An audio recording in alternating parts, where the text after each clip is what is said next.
वयाच्या 6 महिन्यात आईनं घरी येऊन जेव्हा घेऊन आलं तेव्हापासून सर्कस आहे. शिक्षण झालेलं नाही आपलं. कारण 2 वर्षाचं असताना वडील वारल्यानंतर परत दिवस खराबच होते. मग जेव्हा प्राणी गेले तेव्हा वाईट दिवस होते. वाईट दिवस होते, दुःख होते ते.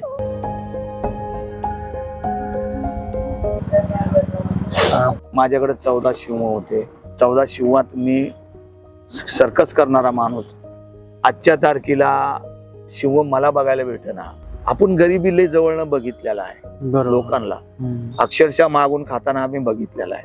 म्हणून सर्कस हे डोळ्यानं बघा. तुम्ही एकदा डोळ्यानं बघितल्यावर सर्कस माहित पडते की सर्कस कला काय.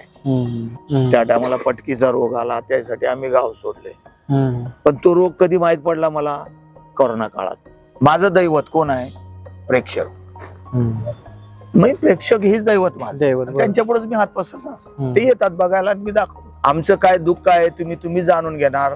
आणि आता कला ही जे बघायला भेटते आहे याच्या पुढं अगर असंच चालत असलं तर पुढच्या 2-4 वर्षात ही कला बंद होईल. तरी ही बंद होऊ देऊ नका.